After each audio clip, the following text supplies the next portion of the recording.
விஜய் ரசிகர்களுக்கு சோகம். எரிய வேண்டியவர்களுக்கு எரியட்டும், முதல்வர் ஸ்டாலின் பேச்சு.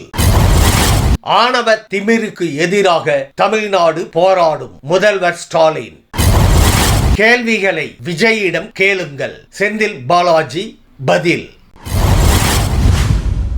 அன்பு தமிழ் நெஞ்சங்களுக்கு மெர்சல் கெலாட்டாவின் அன்பு வணக்கம். வாங்க, இன்றைய காணொளி இதோ. ஜனநாயகன் படத்தின் முதல் பாடலை தீபாவளியை முன்னிட்டு வெளியிட படக்குழு திட்டமிட்டிருந்ததாம். ஆனால் அதற்குள் கரூர் துயரத்தில் 41 பேர் பலியான சோகம் நிகழ்ந்தது. இதனால் விஜய்க்கு எதிராக கடுமையான விமர்சனங்கள் முன்வைக்கப்படுகின்றன.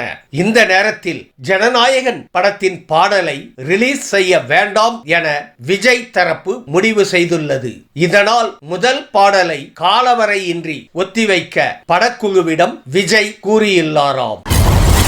எரிய வேண்டியவர்களுக்கு எரியட்டும் என்பதற்காகவே திராவிட மாடல் என சொல்வதாக திமுக தலைவர் முதல்வர் மு.க. ஸ்டாலின் தெரிவித்துள்ளார். சுயமரியாதை இயக்க நூற்றாண்டு நிறைவு மாநாட்டில் பங்கேற்ற அவர் பிற்போக்குத்தனத்தை புகுத்த நினைப்பதை தடுக்கும் அரண்தான் திராவிட மாடல் என பேசியுள்ளார். மேலும் திமுகவை பிடிக்காது என சிலர் கூறினால் இடஒதுக்கீடு, சமத்துவம், சமநீதி பிடிக்காது என்பதுதான் அதன் அர்த்தம் என முதல்வர் கூறியுள்ளார்.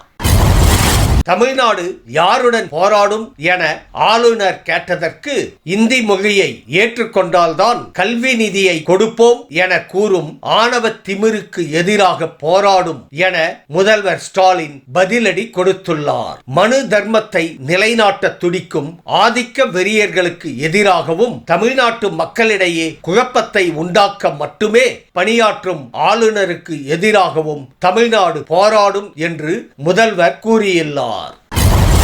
கரூர் சம்பவம் குறித்து தன்னிடம் கேட்கும் கேள்விகளை விஜயிடம் கேளுங்கள் என செந்தில் பாலாஜி தெரிவித்துள்ளார். கரூர் சம்பவம் குறித்து செய்தியாளர்கள் கேட்டபோது இவ்வாறு அவர் கூறியுள்ளார்.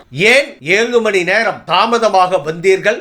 டிசம்பர் மாதம் திட்டமிட்டு இருந்த பிரச்சாரம் முன்கூட்டியே நடந்தது ஏன்? உள்ளிட்ட கேள்விகளை விஜயிடம் கேட்டிருக்க வேண்டும் என்றும் அவர் செய்தியாளர்களிடம் குறிப்பிட்டுள்ளார்.